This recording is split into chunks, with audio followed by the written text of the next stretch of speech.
Yeah, and thank you, David, for having me again. And I think you've already heard some of this, so I'll try to refresh with new examples. Okay, as David said, I wanted to talk to you about my book that just came out a couple of months ago called Misinformation in Society. And the talk itself is kind of built around 5 lessons that I've learned by looking really broadly at misinformation over thousands, if not more, of years, which is a fresh take. Well, it's weird to say fresh on something that's 5,000 years old, but it's fresh because usually many books on misinformation kind of started from 2016. And getting a broader perspective proved quite important. Anyway, to kind of get you into the right mood, I want to take you to the pandemic, back to the pandemic.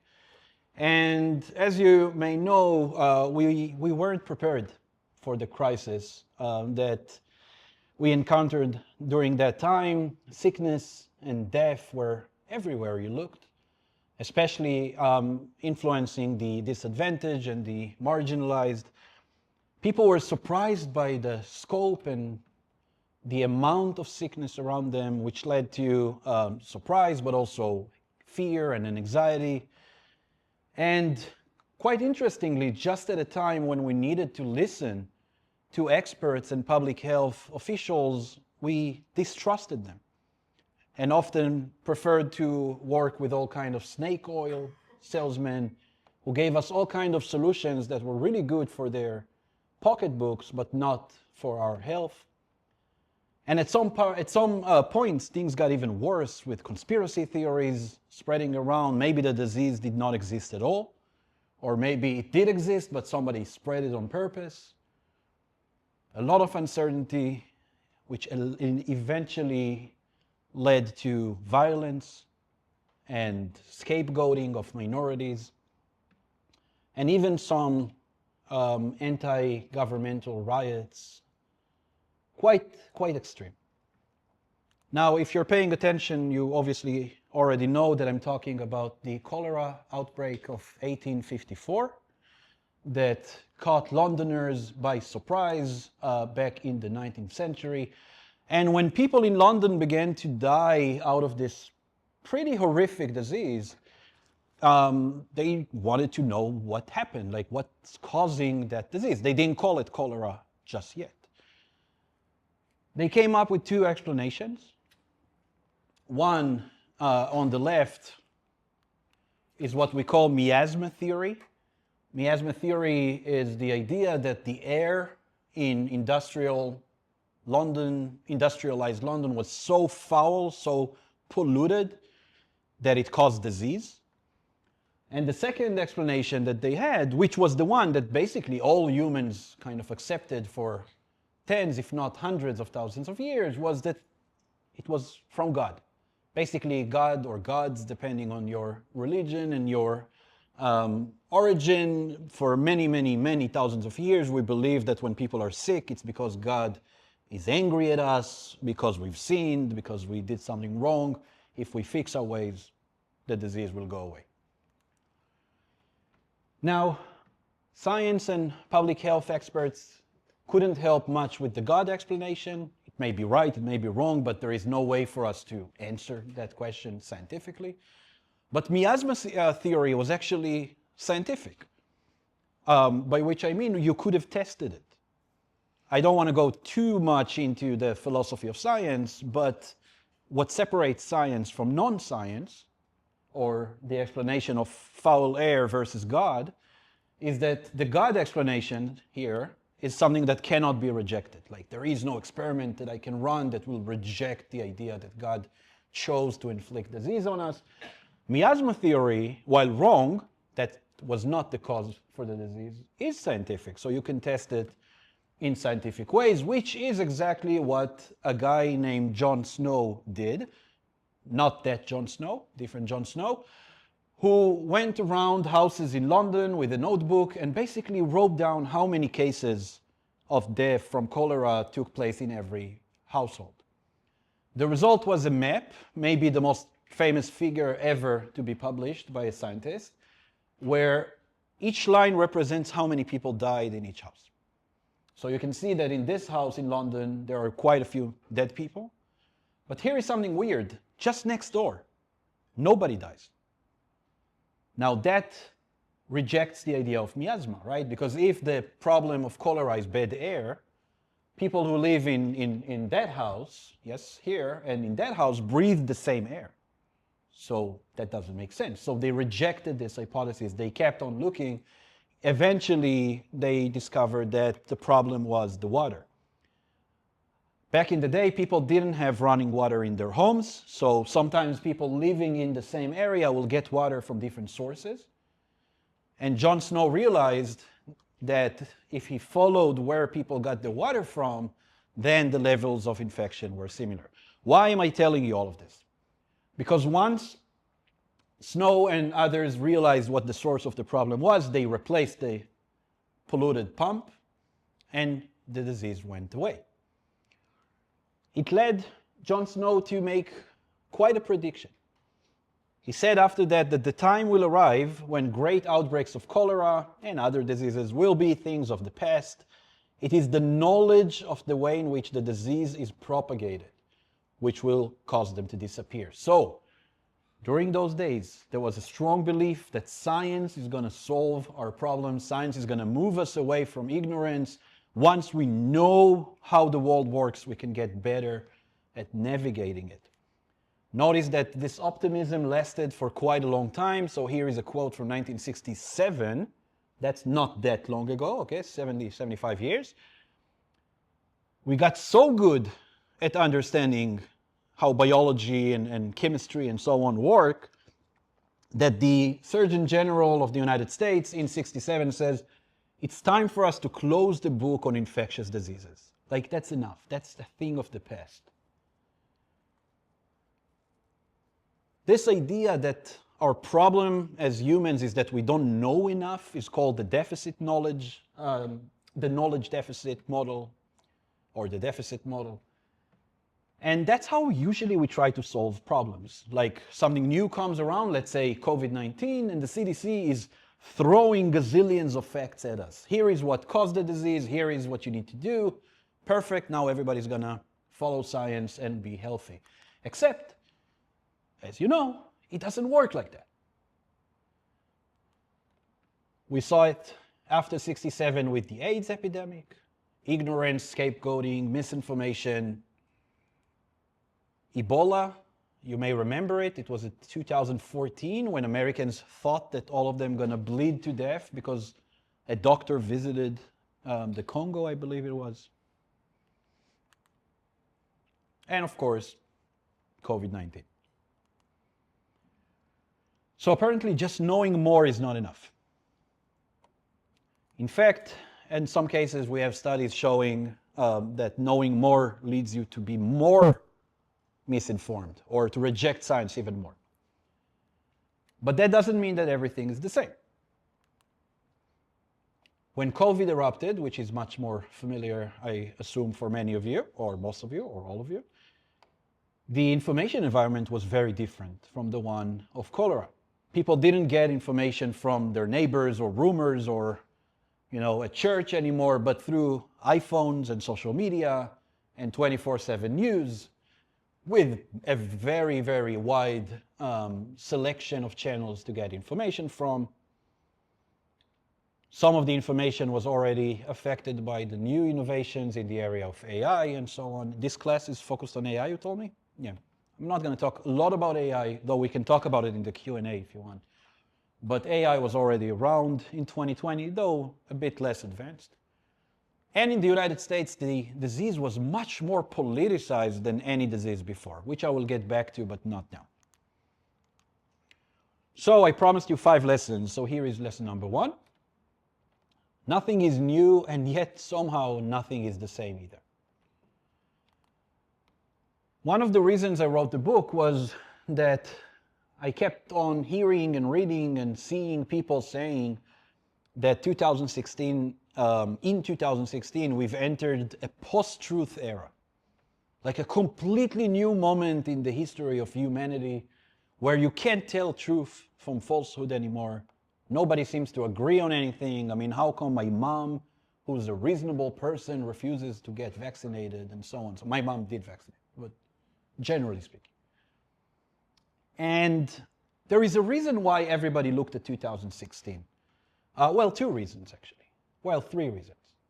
One on the right is technology changed a lot. And by 2016, social media seemed to be everywhere, which I know for most of the people in the audience, social media feels almost like an obvious reality, but even in 2011, most people didn't use it that much.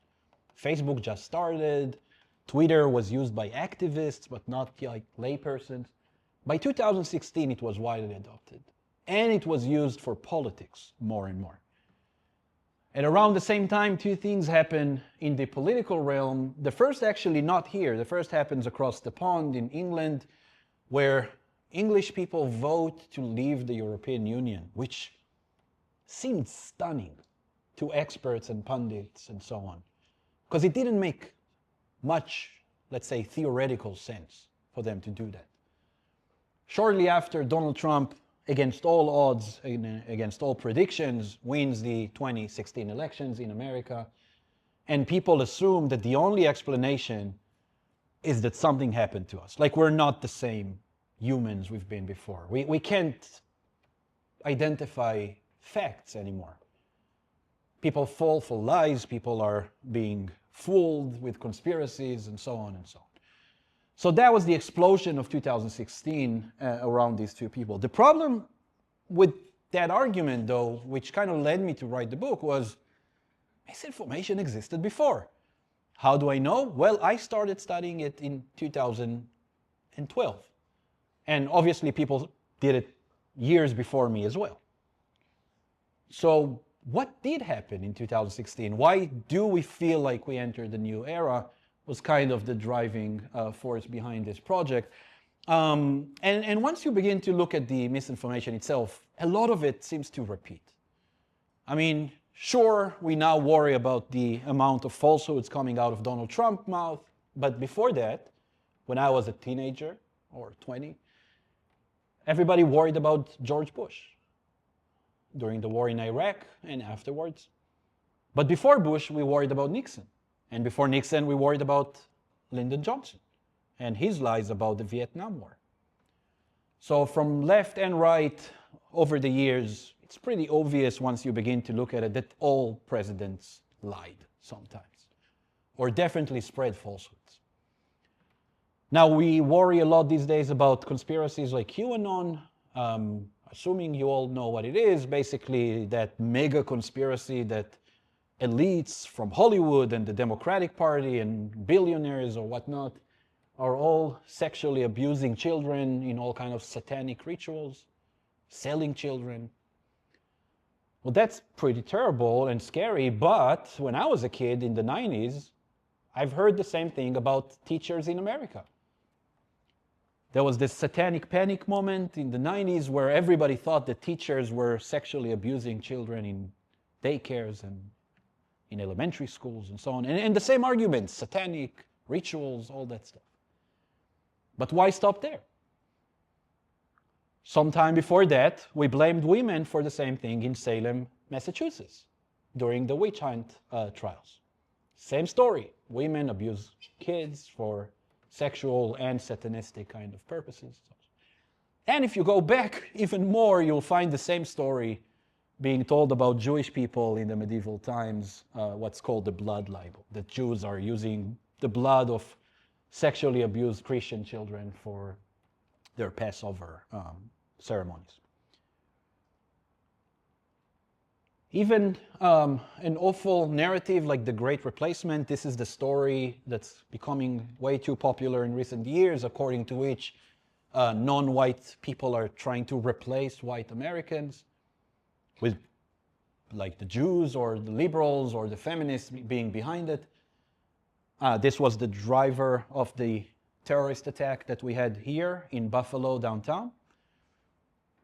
As scary as this conspiracy theory is, it's worth remembering that about 100 years ago, people told the same story about Catholics. The Catholic Church was trying to take over America and replace all Protestants with Irish Catholics. So misinformation doesn't repeat itself, but it rhymes, right? It sure sounds very similar. And I do spend quite a lot of time in the book kind of trying to identify some of the sources of these arguments and how they changed. Because again, I'm not saying they remained exactly the same, but they definitely existed before. Take visual misinformation, which is relevant to those of you who do AI, Joaquin and your class and so on. Visual misinformation is not new. We have evidence showing that from the days of the pharaohs in Egypt, people would create all kind of wall images that basically fabricated wars and stories that never happened. Like you go to a war and you lose, but you don't want your people to rebel against you, so you order an artist to paint this beautiful picture of how you defeated the enemy. Much, much later, I'm jumping here quite a lot, we learned how to manipulate photos. At first with airbrushing, so physically, you would manipulate the photo. So when the Stalin regime in the Soviet Union wanted to eliminate or basically remove some people from the story of the Soviet Union, they took them out of the photos. This doesn't do anything, but you see it here. Here is one of Stalin's main opponents. Here is the photoshopped image. It's not photoshopped. There is no computer here. They do it by hand. Of course, later on we did have Photoshop, and it became much, much easier to fabricate information. Here is Time magazine trying to make O.J. Simpson look more black, it seems. Apparently because they thought it makes him look scarier. So both racist and misinforming. But this is already the time of Photoshop. So they took the same photo and they darkened it. But obviously now we are entering a new era that completely changes the game with the internet, then with social media, eventually with some new technologies that we are dealing with today. Take those 4 people, for example. What's common to all 4?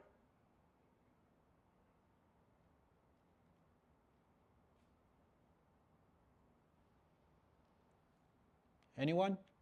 Except for you. What? Yeah, all of these people are not real. By the way, I took this photo, like this screenshot, like a year ago or so. So the algorithms got much better since. So you could see here that the AI created a little bit of glasses to this guy and then stopped in the middle. But it gets so much better these days. If you want to see how like examples for this, go online. The website is called thispersondoesnotexist.com. And every time you refresh, you get a new face. And it looks pretty good. And it's being utilized in our political sphere as well. Just a couple of examples from the left and right. Here is Trump surrounded by black voters that do not exist. And here is Trump taken by the police, which didn't happen. So both the left and the right can use the technology to make very different arguments. And again, if you look at it, it doesn't look perfect, but it's getting better all the time. And it's pretty clear. We have a person in the center, Siwei, who's kind of an expert on deepfakes and whatnot. He told me a couple of months ago, we talked about it, like there is no chance that laypersons will be able to identify a fake image or a fake video within a couple of years. I don't want to use too much time on videos and stuff, but you know what deepfakes are. Basically, you can take a video of yourself and basically swap the face with another person. Especially works well with celebrities because we have so much training data on them. So imagine Tom Cruise. Basically, the AI can learn how he moves his face when he talks from gazillions of movies and interviews, which means that it is now easier than ever to use deepfakes to send health misinformation, political misinformation, defaming political opponents. And another area that is of high concern is all the revenge porn / deepfakes that people are now doing, basically to take revenge on a woman. You put her face in a pornographic film. Case in point is the image I used in this slide that I showed you earlier. Obviously, it's AI too. Those of you who use AI a lot can see it immediately. But it took me like, what, 1 millisecond to come up with it? It's so damn easy. I don't need to bring an artist. I don't need to draw on walls. Nobody needs to travel to my palace to see my lies. Our walls got much more efficient and effective at misleading us. Now, why are we so bad at identifying deception and wrong information? Well, this is the most bummer moment that I had when I wrote the book, when I realized how we are just terrible at that. Like, we're not good at identifying information that is wrong at all. And the reason is that we did not evolve to do that. So obviously, humans are the result of thousands of years of evolution. And throughout that time, being right or being rational was really unimportant. And the reason I say it's a bummer is because we tend to think of ourselves as like very smart and very sophisticated and whatnot. We're not, because we didn't evolve to be truth seekers. What we did evolve to be is survivors. As you probably know, natural selection favors traits that allow us to survive long enough to procreate and bring kids. After you bring kids, for nature, you're basically useless. And so we evolved. There is a nice little theory out there called fit beats truth. We evolved to understand the world in a way that helps us survive, not in a way that makes us right. It makes sense, evolutionary speaking. Think about yourself being, a prehistoric human. In the morning, you leave your cave, you look outside, there are bushes, there is a forest, I don't know, something like that, and the leaves begin to move. Or so you think. What should you do? Should you turn away and run, or should you go check the bushes? Or should you question reality? Or should you check more sources? Well, the short answer was, for hundreds of thousands of years, you better run. Okay, you see leaves moving, like something rustling in the leaves. There might be a tiger in here. If you turned away and ran, even if there was no tiger, no harm done. But if you didn't run away, you're dead. If you're dead, you don't have kids. If you don't have kids, your genes are dead. Meaning, simply put, that all of us in this room and on this planet are the descendants of people who turned away and ran. All right?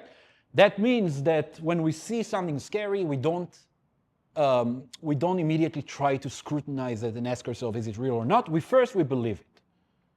Then, if we have extra time and resources and whatnot, we can scrutinize it.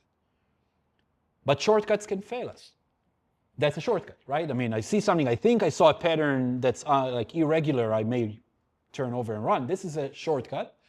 Instead of actually analyzing the bushes, I'm just saying, okay, I saw something, I'm just running. Shortcuts like this can fail us. Think about the ability that helps us identify the tiger. I don't know if you see the tiger, by the way. It's here, right? The eyes are here. The reason we are able to identify a tiger in the bushes is because we are very good at pattern recognition. It's a survival mechanism. We need to know which berries are safe and which are going to kill us. Need to know which environment are safe and which will kill us. But what if our instincts fail us? Take 9/11. I don't know if you ever paid attention to that detail, but the towers sure look a lot like the number 11. Some people say online, at least. Okay, it doesn't sound like much, but the towers were attacked on the 11th day of the month. You're still not persuaded, I can see that. But what now? What about that? 11 is the number of the Antichrist. Begins to be suspicious. What about the fact that George H.W. Bush, the father of George W. Bush, talked about a new world order in 1990? You know when? On September 11.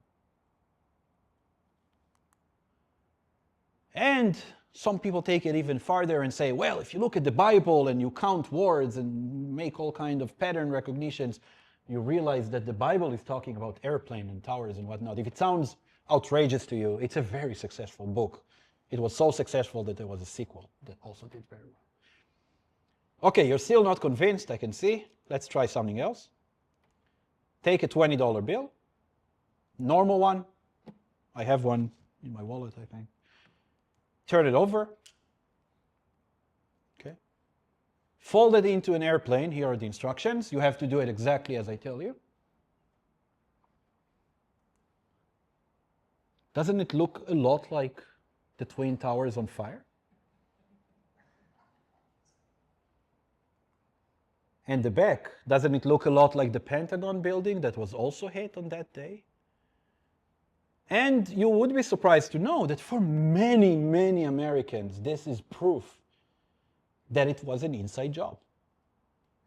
Because only like a really, really important higher up, a senior person at the Department of Treasury could have sent us those messages to help us understand what happened on that dreadful day. It would be funny if like one person believed in it, but when thousands and more believe in it, it becomes a bit worrisome. But this is, again, this is our pattern recognition in action. If you want to see it in action in your daily life, look at cars in front of you and imagine that you see a face, like the lights are the eyes and the middle is like the nose or something. We see faces where faces do not exist. That's our pattern recognition. We see patterns when they don't exist. That's our ability again. Another pattern recognition that we use is looking for things that happen at the same time. It's the same mechanism, it's just different variation on it. And it often confuses us too, because it seems that apparently a lot of things can correlate. I mean, I don't know if you guys are freshmen, most of you, so I don't know if you took statistics classes or whatnot, but at some point you will, and you'll talk about correlation versus causation. The fact that two things happen at the same time doesn't mean they caused each other. But humans are pattern seekers. They look at two lines, they say, oh, that looks suspiciously similar, they must cause one another. Though obviously, the amount of margarine or butter that you eat does not increase the divorce rates in the state of Maine. Although they are almost perfectly correlated. Now, if this example sounds stupid, let's move it up a notch to one that's much more dangerous. If you look at the amount of people diagnosed with autism in America, and then you plot also the number of kids who get vaccinated for MMR, this is the measles, mumps, and rubella vaccine, it sure looks like the two are correlated. As one goes up, the other goes up. And this graph has led many, now we are talking in the millions, to conclude that the MMR vaccine caused autism. But it's a correlation, not a causal relationship, which means something happened here that increased both lines at the same time. Around the same time when we started to administer the MMR vaccine, we also completely changed our diagnosis tools for autism, which means that what used to be called intellectual disability, well, that's how we call it now. In the 80s, they would use a word like the kid is retarded. Now we don't use this word. But that was a very common way to describe a kid in the 80s that now we know just had autism. Some of these kids were actually brilliant, but we misdiagnosed them. So there is a moment in time where two things happen. We begin to change the way we diagnose autism. We are getting much better at that. But at the same time, we also begin to vaccinate kids. It gives the impression of a pattern where pattern does not exist. So we did not evolve to be truth seekers. We follow patterns, we follow biases, and we follow our tribes. Now that makes sense too. Imagine you're that prehistoric man who survived because you turned away from the tiger and ran away. Now you go back to your tribe and you tell people, I just saw a tiger, and they tell you, hey, this tiger is God. You should praise this tiger, you should pet it, and you should give it food. If you do, God will give us prosperity and so on. If you don't, God will bring cholera at us. What should you do? I mean, if you're a truth seeker, you're going to say, that tiger is not God, it's a tiger. It's going to kill me. I don't want to go there. But you know what's going to happen? If all your tribe and its leaders believe that this tiger is a god, and you say, no, it's not, you're going to be either shunned and kicked out of the tribe, or killed. But definitely, you're not going to get the ladies of the tribe to procreate with you. Meaning, your genes are dead. We are all the descendants of people who got along well with others. And getting along with others often meant agreeing to whatever they said, even if it was wrong. I can go on and on and on, which I obviously do in those way too many pages there. But the point is, we're not truth seekers. We're not. We think of ourselves as truth seekers. We're not. We evolved to survive. We are pretty good at surviving long enough to bring kids, and that's about it. Building on the last point of tribalism, misinformation, and this is lesson 3, is political often. And these days, it's becoming more and more about our party identity. So whether one is Republican or Democrat really influences their acceptance of misinformation. And currently, and this is a fact, this is a scientific fact based on evidence, it's currently asymmetrical. Again, natural selection favored those who got along with others. And as a result, agreeing with people who we perceive to be like us is very important to us. Back in the day, 1950s, 40s, 30s, people had quite a lot of different identities that they kind of associated with themselves.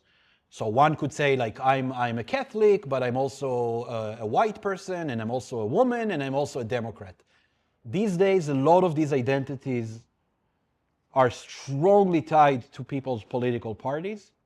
If we have time in the Q&A, we can talk about why, but there are many reasons. It was a very long historical process.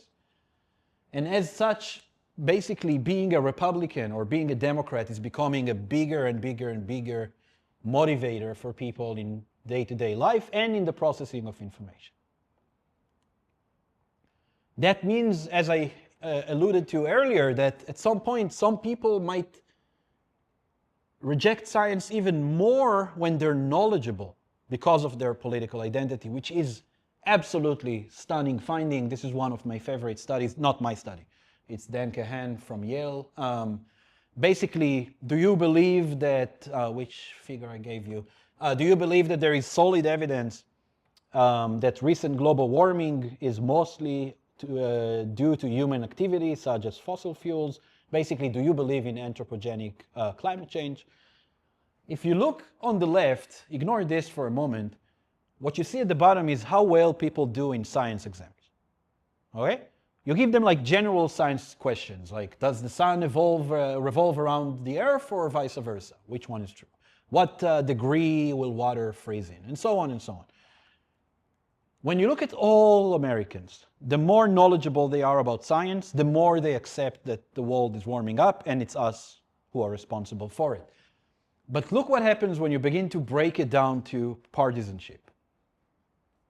People who are strongly identifying as conservative Republican, the more knowledgeable, meaning they do better on science exams, the less likely they are to agree that the world is warming up because of human activity, meaning it's not knowledge.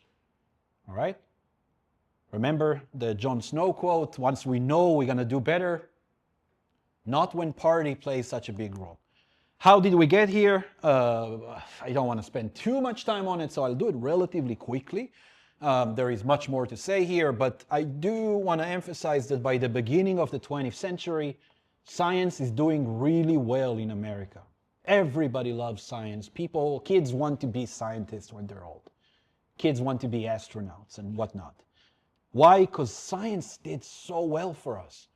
It got rid of many of those diseases we talked about before, and people thought that maybe it got rid of all of them. That was premature. It helped us win the wars. Without physicists and scientists, we wouldn't maybe survive World War I and II, definitely II. So the nuclear bomb in particular was a game changer. It came from science. And in the 60s and 50s, the race against the Russians to the moon, which was also led by scientists, was kind of perceived to be a way to win this cultural/military campaign against the USSR. So science does pretty well at the beginning of the 20th century until it doesn't. It starts on the left, actually. In the 60s and 70s, people on the left begin to question the morality of science. But that resistance from the left is very limited. It's limited to the morality of science. So they're not saying scientists don't know what they're doing. They're saying scientists are creating things like pesticides that's gonna destroy our food and kill animals. Or they say scientists are so good at what they're doing that they're gonna create a bomb that's gonna kill us all. So basically they accept science, they just say we need to be much more cautious with its unintended consequences. So although the resistance is kind of seemed to be on the left for a moment, it doesn't catch on and it doesn't move into rejection of actual science. That's not what happened on the American right. And here is the asymmetry that I referred to earlier. Resistance to science on the right has a long history. Again, if you want to learn more, this book is fantastic by a journalist who really kind of captured the whole story. But the short version is, since the 50s, conservatives begin to argue that science is anti-conservative, anti-traditionalism, anti their values. They don't say that scientists don't know what they're doing, but they say their arguments don't make sense for the way, for our perception of the world. Sometimes, by the way, they do cross the line and say scientists are just wrong.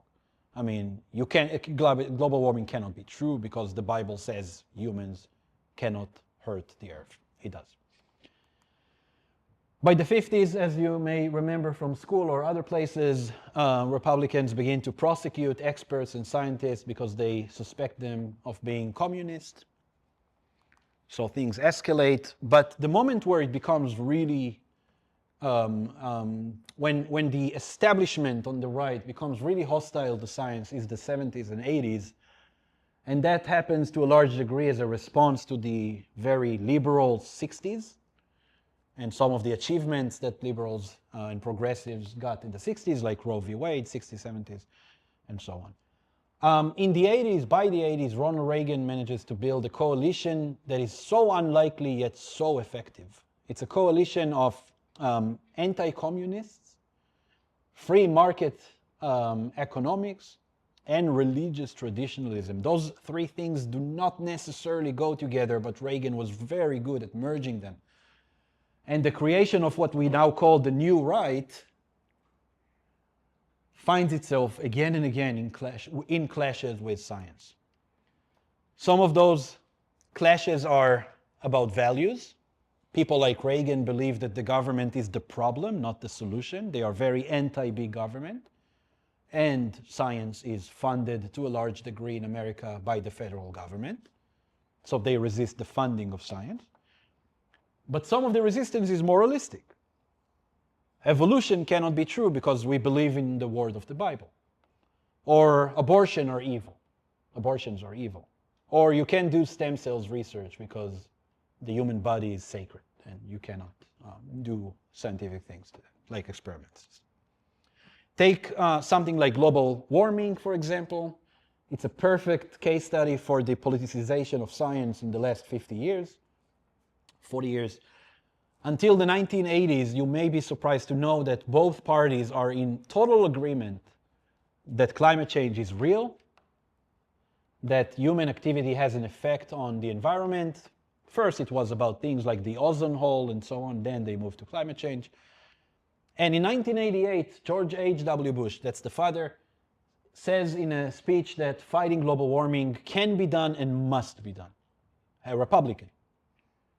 Both parties agree. So what happened? What happened since? Well, what happened was an orchestrated campaign coming primarily from political and economic kind of actors, but especially companies that have a lot of financial interest in fossil fuels and energy. What they are doing since the 80s is basically creating what they call think tanks. Think tanks are non-for-profit and not-for-profit organizations that do their own research and public relations and things like that, and fund politicians. One of the things those people do is often to fund politicians on the American right. What's common to those politicians and those think tanks and those billionaires behind them is the resistance to regulation. Basically, the moment we realized how terrible global warming is going to be, it became evident quickly that we must regulate fossil fuels. Basically, the government needs to interfere to reduce the amount of pollution we create.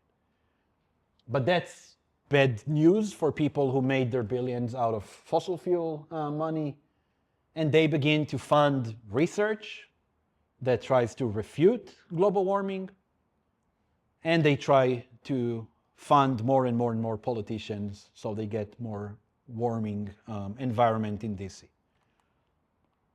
And it works. Here is Republican Senator James Inhofe from Oklahoma a few years ago, about 10 years ago, I think, bringing a snowball to the Capitol Hill to prove that global warming is not real.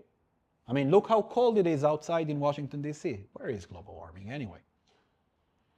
If it sounds ridiculous, know that Fox News does it every year. Every time it's a bit colder than expected, they send newscasters to stand in the snowy streets of New York to show us, what global warming? What are you talking about? It's cold outside. I don't have enough time to explain the difference between weather and climate, but they're not the same. People like Rush Limbaugh on conservative radio amplify those messages further. All of that is beginning to boil up in the 90s, bringing us to a culmination with the anti-science president, as MIT wrote back in the day. And I know who you are thinking of, but it's not him. It's George W. Bush. George W. Bush gets into clashes again and again and again and again with scientists in the early 2000s over greenhouse gas emissions, over embryo cell research, and many, many more topics. Things are getting heated between the political right and science. But, surprisingly enough, that hostility towards science doesn't trickle down to actual Republican voters. In fact, by the early 2000s, and this might surprise you, Republicans have higher trust in science than Democrats. And they had it for years. This is kind of a leftover of the anti-nuclear war kind of era. There is a clear moment, you see it here in the X, where Republicans are taking a nosedive towards resistance to science, and this is around the Tea Party and Obama's time in office. We can talk more in the Q&A, but basically it's a time when racism and resistance to big government kind of collide together to put a very strong resistance to anything Barack Obama was doing during his time in presidency. Which opens the door to this guy. To say that Trump is anti-science is almost obvious. Trump does not listen to scientists. He does not believe in expertise at all. He rejects the idea that there is such thing as expertise. If scientists tell him not to look at the sun during an eclipse, of course he will look at the sun during an eclipse and make sure that journalists are taking a picture of it. Trump believes that that knowledge is subjective, that everybody is entitled for their own alternative facts or whatever, and as such, he gets again and again into wars with scientists. We saw it during COVID-19 when the two parties had a completely different approach to basically anything from agreeing to the severity of the disease all the way to what shall we do about it. Rejection of public health experts, calling people like Fauci, who basically ran the public health operation, calling them idiots and stuff like that in tweets and press conferences. For him, again, expertise means very little. And it trickles down. And we see big differences between Republicans and Democrats on vaccination during COVID. Now, just a side note, until COVID, there was no difference at all between Republicans and Democrats in vaccination.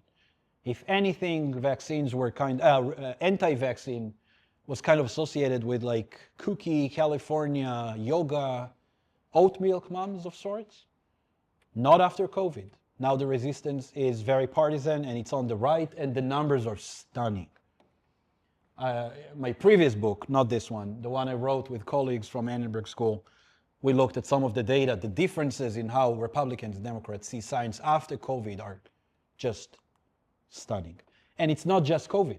We now have a 20% difference between Republicans and Democrats on the flu vaccine. Nothing to do with COVID. I mean, COVID was politicized and so on, but flu? Until a few years ago, everybody got the flu, or at least got it at the same rates. Now it's a partisan issue. Can we pinpoint the psychological root of the problem? I don't want to spend too much time on my own research because I'm talking primarily about the book, but in my own studies, I try to understand why Republicans are resistant or hesitant about science. And it seems that the answer, in short, is that they just believe scientists are biased. They believe that scientists are competent. They think that they know what they're doing, but they don't trust them to have the same values as Republicans do. And as such, they believe their work to be hostile to Republican ideas. To make things worse, consumption of media is also associated with acceptance of misinformation. I'm a communication professor, as David said at the beginning. And in my work, I also look at what the media are saying about science and what the implications of it are. By the way, this is Glenn Beck. I don't know if any of you remember him or know him, but he was a big Fox News personality, and he would bring like watermelons to the studio to claim that climate change activists or environmentalists are like watermelon. You know why? Because they're green from the outside, but red from the inside. Basically, he said that they're communists. Anyway, very clever. In our studies, we show that the more you watch Fox News, the more you listen to all kinds of right-wing podcasters, the more you listen to people like Mark Levin and so on, the more likely you are to reject the science of climate change. And this is controlling for a lot of variables of interest. So this is after I account for your political ideology and all that. I do want to mention here, before somebody calls me a biased liberal or whatever, that it doesn't have to stay like that. Studies show very persuasively that Democrats are not better than Republicans at rejecting misinformation. In fact, there are some conspiracies that are very prevalent on the left, some that are very prevalent on the right. There is nothing inherently more misinformed about the right than the left. The difference that we're seeing again and again in studies is basically the result of elite communications. It's what comes from the top. It's the leadership and it's the media. That's the difference between right and left. Not that the left are more, I don't know, more equipped to deal with misinformation. Which leads me to lesson number 4, and it has to do with this guy again, sorry. But the price of spreading misinformation is going down. And this is maybe the most worrisome finding of this book, or conclusion of this book. Back in the day, early 90s, politicians paid a price for lying. Even I, though I wasn't very old, I remember that George H.W. Bush told his voters, "Read my lips," he told them on TV twice. No new taxes. And then he introduced new taxes. And you know what happened? They kicked him out of office immediately in the next election. Because lying was consequential. And it didn't matter if you were right-wing or left-wing or whatnot. When on January 6th, politicians refused to accept the results of the elections, wait before you I know what you're thinking. This is January 6, 2005, 20 years ago. And those are not Republicans, those are Democrats. When Democrats 20 years ago said the elections were fraudulent, there was a voter fraud, or the counting was not true, and so on and so on. And some Democrats did. Their leader at the time, John Kerry, said, no, it wasn't. I accept the result, and we move on. We unite behind George Bush. Soon after, Congress also rejected those dissenting voices and accepted the results. Again, showing you the Democrats can spread misinformation just as well, but their party is better at regulating it.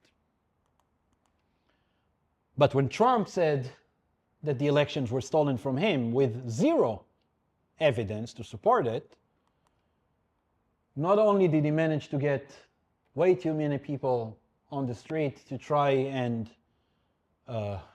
overturn the elections, murder politicians, I don't know what they were working towards on that day, but also he got the support of 147 Republicans. And let me tell you something. This is after January 6th. So this is after the mobs here tried to kill those lawmakers. They still voted against the results. So what is happening here? Why in 2020, when somebody tried to overturn elections, they would be taken care of by the party, and now no? Well, again, the price of lying is going down. And you know who knows it better than anyone else? It's Trump. Trump said in 2016, running to his first election, this is during the campaign, he said, I could stand in the middle of Fifth Avenue and shoot somebody and I wouldn't lose any voters. Okay? I think he's right, to a degree. Trump spread more falsehoods than any other president or politician in history. If you want numbers, you won't get them, right? There you are. If you want numbers, the Washington Post counted 30,000 falsehoods. They call them lies, by the way. I call them falsehoods because I can't get into his head and know if he lies or just being wrong. But Trump said 30,000 wrong things in 4 years in office. You guys are smart. You know how to do math. How many lies per day? It's crazy. Imagine how much effort you need to put to lie so many times a day. And it got worse over time. So the number of falsehoods increased the more he was in office. 30,000 in 4 years. Okay? It's quite a lot. Including the big lie, as we call it, his argument that he won the elections that led to January 6th. Did he get better in his second term?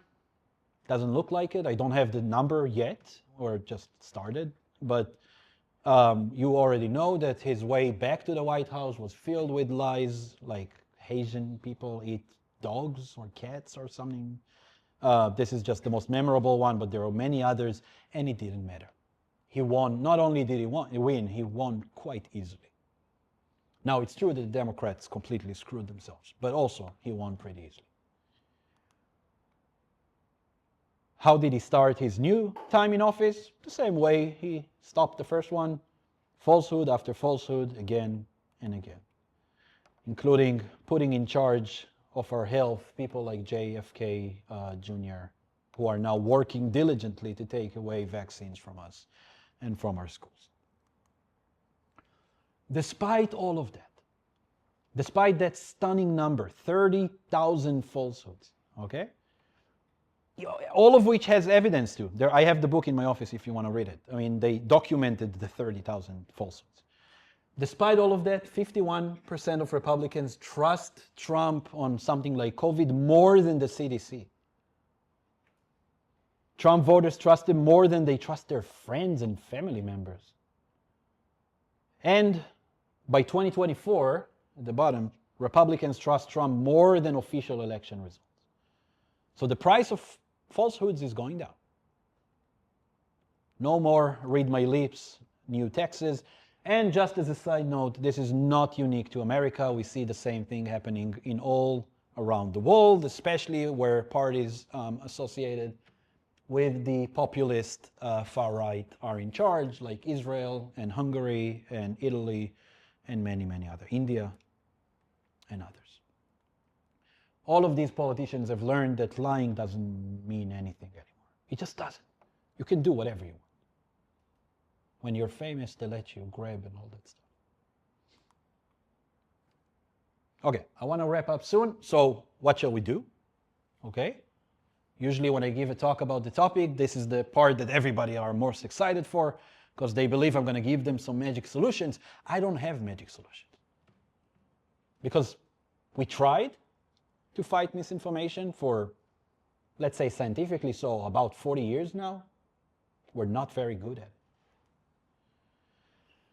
To begin with, it's not very clear who should fight misinformation. The government? What if the government changes and you don't trust the people in charge to be responsible for misinformation? What if it's a slippery slope towards authoritarianism, right? I mean, today you're going to say that it's illegal to deny climate change, and tomorrow you will say that it's illegal to, I don't know, deny that the elections were stolen.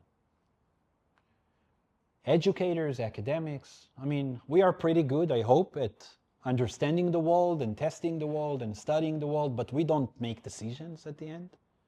I can tell decision makers how to cope with misinformation, but I can't decide if they're going to listen to me or not.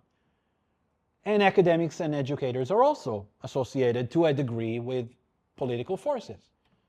Especially in high schools and like lower education, the amount of influence from politicians on local levels, say, look at Florida, for example, where Ron DeSantis is interfering all the time with education systems. So can we trust education systems? I don't know. Journalists, fact checkers, those people are barely surviving. Newspapers are closing down all the time. They barely manage to scratch a little bit of money from ads these days. Social media companies proved again and again that they are not to be trusted with misinformation. Basically, for them, misinformation is a PR problem. If the public is outraged and advertisers go away, they fix something. If not, whatever works. And many people say it's our problem, like you and I should solve it ourselves. We can't. The last person to say it out loud was Mark Zuckerberg about half a year ago, maybe. He said that he's no longer going to work with fact checkers on Facebook. He wants the people to do fact checking. People can't do fact checking. Here, Seaway is here. Seaway, can people identify deep fakes? Of course not. You need money, resources, time, motivation, professional norms. Citizens can fight misinformation by themselves. And even if you do decide somehow you manage to agree on who should solve it, there are so many ways to do it. Like, let's say you think that social media companies are responsible. Let's say Twitter or X or whatever it's called. How should they do it? Censor stuff? Remove stuff when they don't like it? Punitive action? Deplatforming, what they did to Trump in 2016, basically removing his whole account? Fact-checking, labeling, all of these don't really work, and actually many of these have disadvantages too. For example, when you deplatform a person, he just moves to a different platform.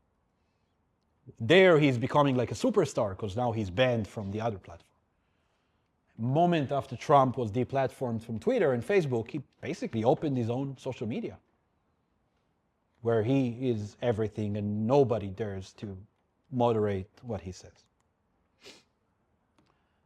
There are all kinds of ways to correct misinformation. I can talk about it in the Q&A. I spent a lot of my career doing this. Most don't work.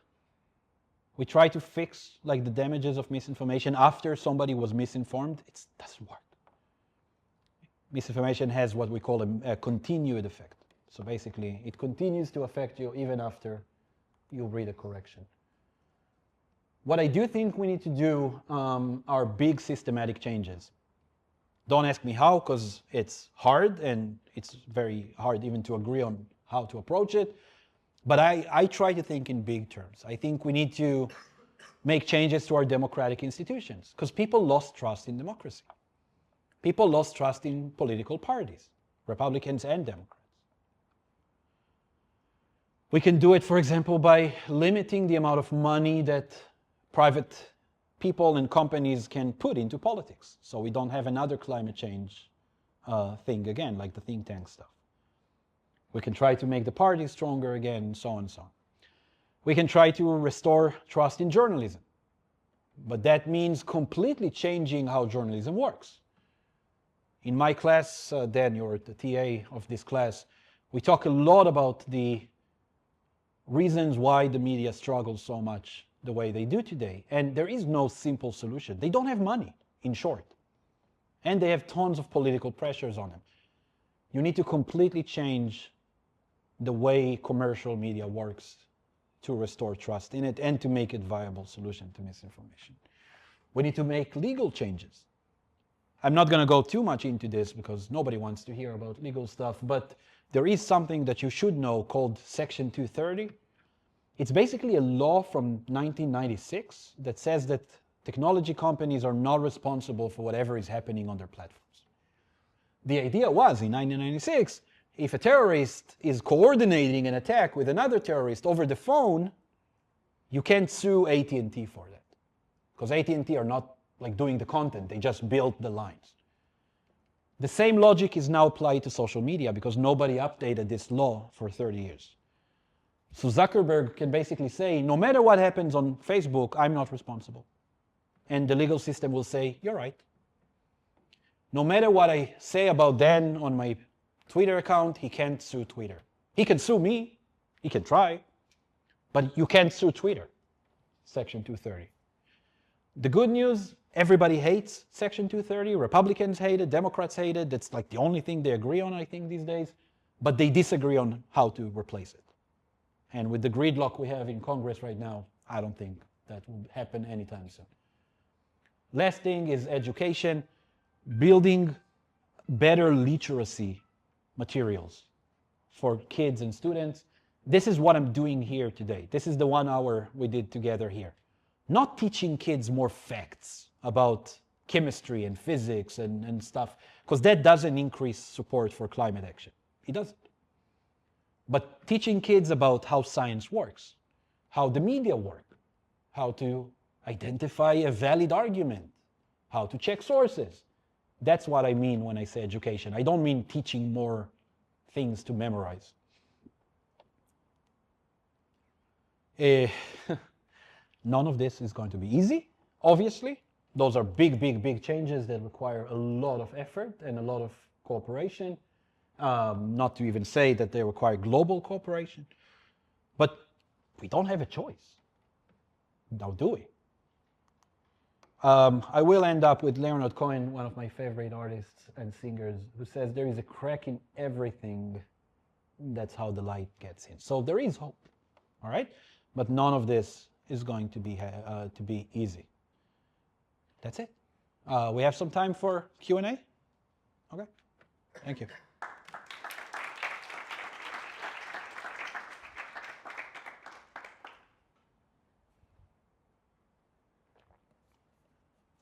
David, do you want to run the Q&A, or I can do it? Any questions?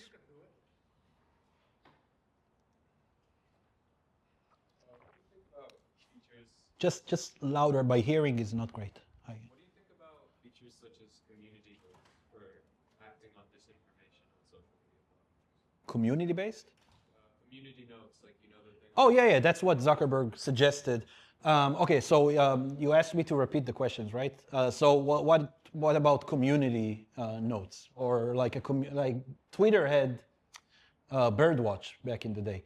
Basically, let's ask users to monitor each other, right? Well, there are many problems with that. One, users who participate in that tend to be very biased. As you can imagine, it's going to be the most liberal people who defend liberals against misinformation. It's going to be the most conservative who are going to defend conservatives against misinformation. Most people who are more moderate barely use social media in general for politics, and definitely not do this. And second, again, as I mentioned about Seaway's work, misinformation is getting way too complicated and sophisticated for most users to identify.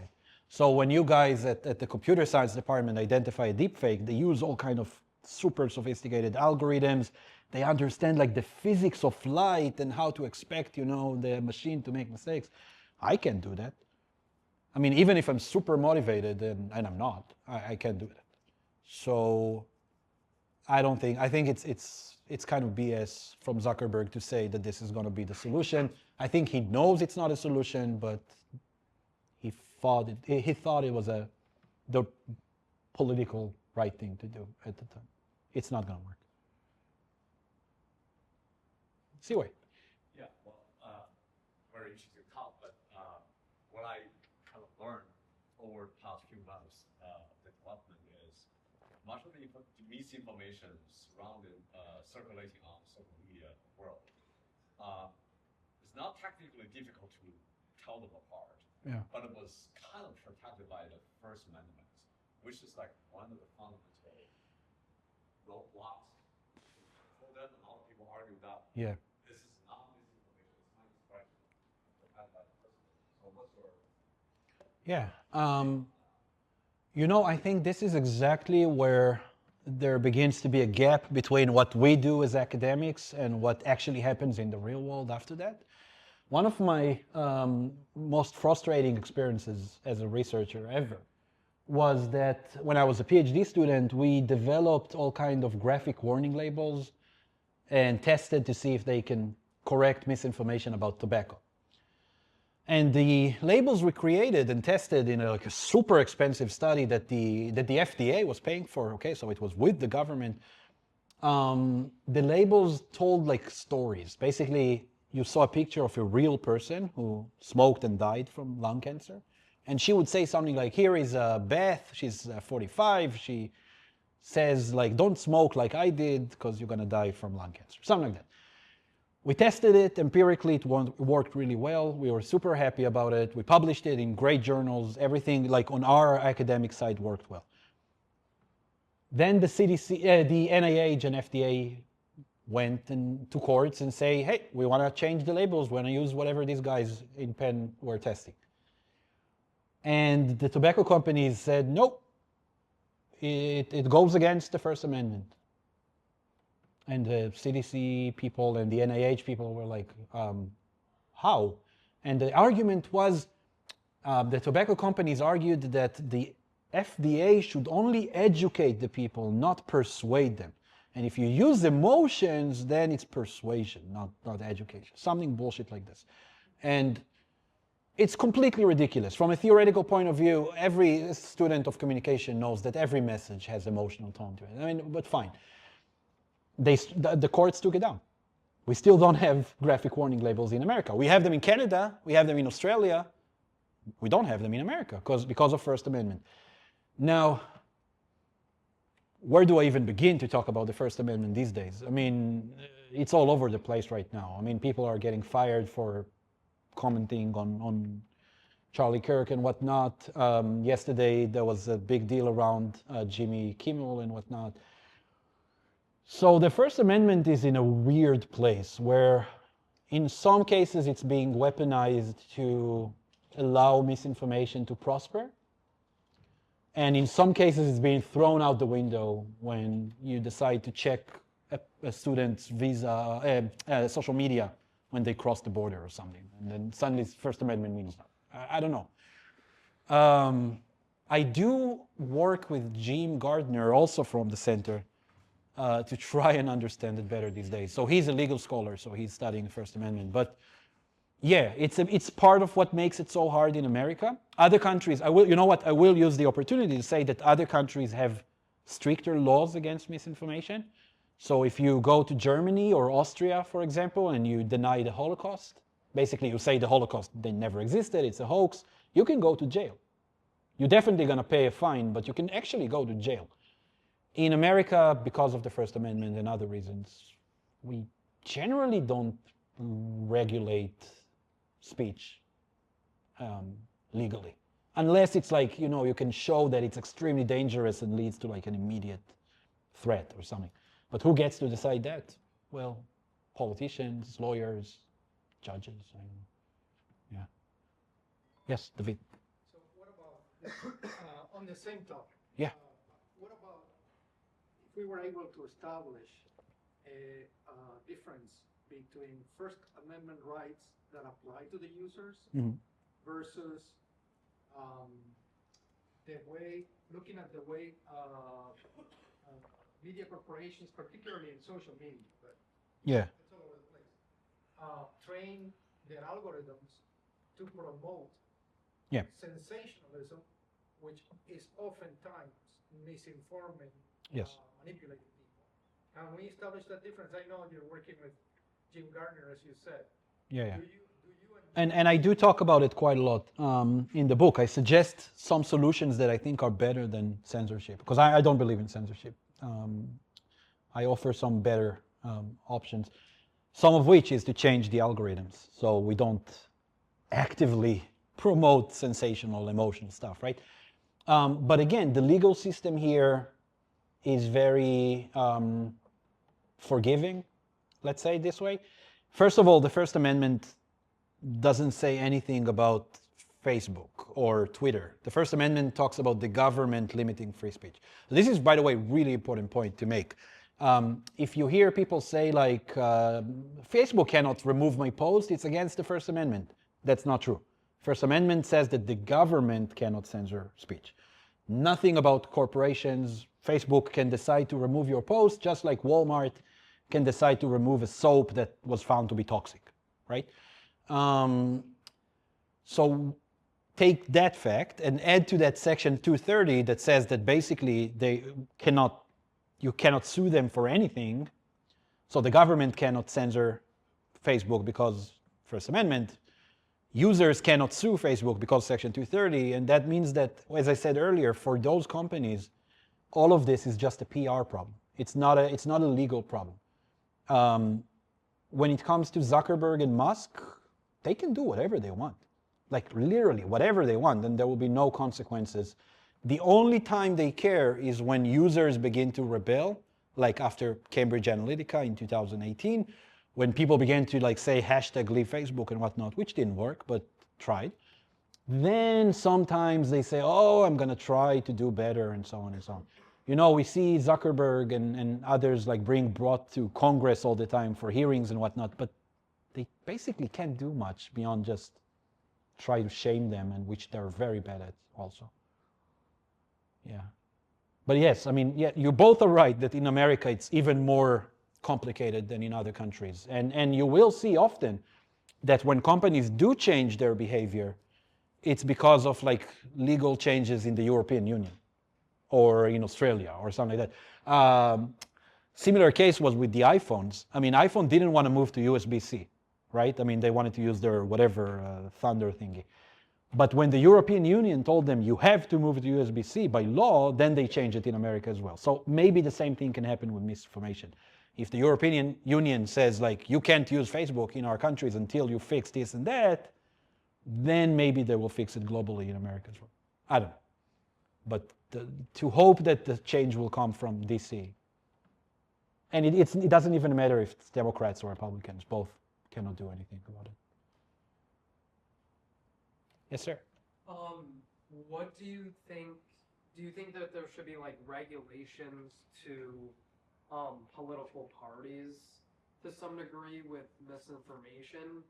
And then my follow-up to that would be, what would be, like, election time comes around again, like the best case scenario in your opinion for the parties, like to do or change?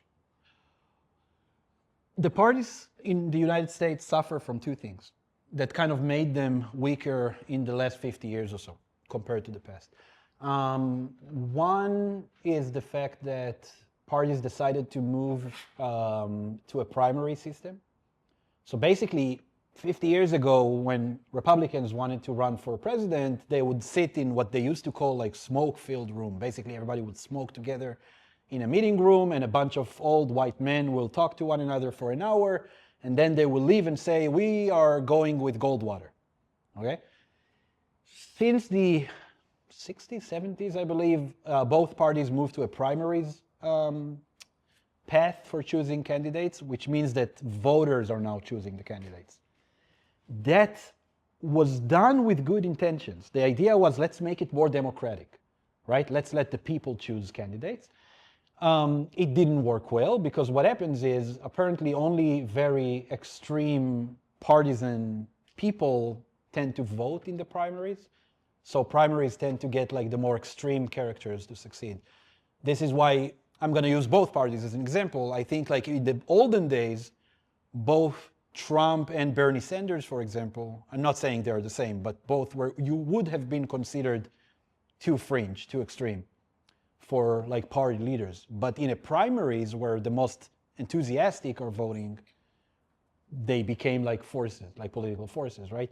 So this is one problem that again, the good intentions, bad results, the move to primaries.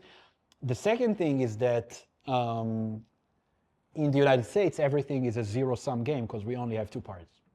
So the whole political system is very heated and everything feels like a battle for life and death and whatnot, which also promotes extremist kind of language. The best scenario for 2028 will be that there will be fair elections and whoever gets more votes is the president, as should be and has been since the dawn of the nation, right? The best scenario is people who are professionals or are elected to do it or counting the votes, and we trust them and we move on. And to live in a democracy means you're gonna win sometimes and lose sometimes. And if we can't accept that fact, then things are gonna look very bleak. I don't have a prediction to what's gonna happen in 2028. I just hope that it won't be bogged down by misinformation campaigns again, that's all. Dan. Actually, that leads into where my kind of question, I have sort of two questions. I don't study misinformation, but I specifically think about political identity in America, particularly because it's a two-party system. And you had the graph where you showed belief in, I think it was climate change, and then Mhm. splits even within each party. The most intelligent of the group still continue to go Yeah. with their alliance. To what degree, or I don't know how you want to answer or address it, but like this sense of identity and the need for identity and belonging with these parties is responsible for the acceptance of misinformation. And then do you think something like, this is kind of, maybe I'll mention, I'm not sure it's worthy of time, but like, do you think something like racial voting would actually completely break that apart? Yeah, I think the answer is a lot.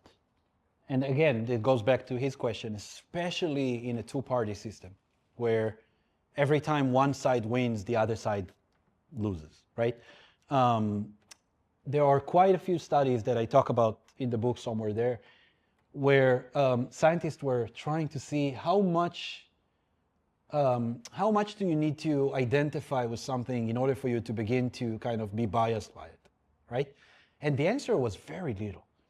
Like there is a study where a researcher split people into groups and he told them completely random, by the way, like completely randomly, he told them like, you are a Kandinsky person and you are a Matisse person, like two impressionist artists, right? Two artists, last 200 years. And it was completely random. Like people didn't say, I prefer this picture to that. They just completely got random groups labels. Even those labels, like random labels, made them discriminate against the other group and made them see reality in a biased way. And there is like an even older study when they like took campers in like a summer camp or something and they split them to two groups. They called these ones eagles, these ones rattlers. Not only did they go into fights like right away when they met each other, unprovoked, but also then they asked them like, go collect like beans or something. I don't know, go collect rocks or something on the beach. I don't know what it was. And then they told them, which group do you think collected more? And the piles were exactly the same. And each group said ours was bigger, right? So it takes so little for humans to say party over facts. Like whatever my party says is right, whatever works well for my party. And this goes back to the two-party system. Because in America, even if I like Trump's healthcare plan, but I'm a Democrat, the sense is that supporting it will harm the Democrats. This is the zero sum, right? Like his win is my defeat. So people are very biased by political party. And political parties have become a massive part of our identity. Massive. Compared to, again, 50, 60 years ago. We have time for one more, I guess, or? Yes?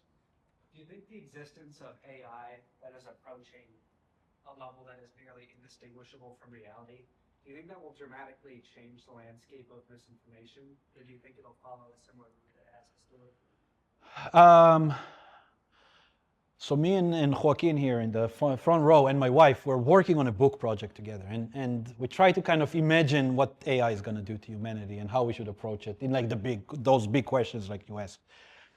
And I think all three of us are in a place where we're worried more about humans than the technology. Like, I don't think that AI by itself is going to turn on us and become like a monster, like a Frankenstein that spreads misinformation on purpose, if that's the question. Do I worry about politicians using it for bad intentions? Yes, absolutely. I think AI is an accelerator. I mean, it's faster, it's even more effective, and it's more cheap and like easier to use. How will it change us? How will it change societies? I think it's way too early to predict. And anything I'm saying here, 5 years from now will sound stupid, I'm assuming. But one thing I worry about, like if you ask me what I kind of lose sleep at night on, is that we're going to move to a place where people just don't believe anything. So, and I think I have 2 minutes, so let me wrap up with this, right? Cynthia, are we good in times? One of the things I show my students in my classes are those ridiculous AI photos where you see like an old woman and there is a cake and the cake says 105 and she's like, there is a text saying, it's 105 birthday and nobody came to party with me and I made my own cake or something. Like me and share. Okay. There are so many of these. You guys don't know it because you're too young, so you're not on Facebook. But Facebook is filled with this stuff. So at some point, my Facebook page was filled with like these stupid AI images of old people celebrating birthdays by themselves. And then one time, and I have a screenshot of it because I was like, I said, I'm gonna go back this moment. One time I saw one of these and I was like, enough, I can't see those stupid AI old people anymore. And then I realized it's like one of my colleagues' mom who actually had a birthday. So it looked exactly like it. I mean, it was an old lady standing by herself on her birthday. And I was like, oh shit, like this is the future where we just reject everything, right? I mean, let's say the results of the next elections come in. How do you know? I mean, how do we know anything anymore? I mean, it feels like everything is subjective, everything is false, everything is an opinion now. And I think AI is going to be really problematic with that because the real impact of those deepfakes is that you cannot trust your eyes anymore. And we evolved to trust our eyes. So what do we do? And I don't think any of us have an answer yet. But this is going to, I think, be the crisis of future generations. On that optimistic note, all right. If you have other questions, you can email me or come to me. I'm at Baldy Hall. And thank you for being here.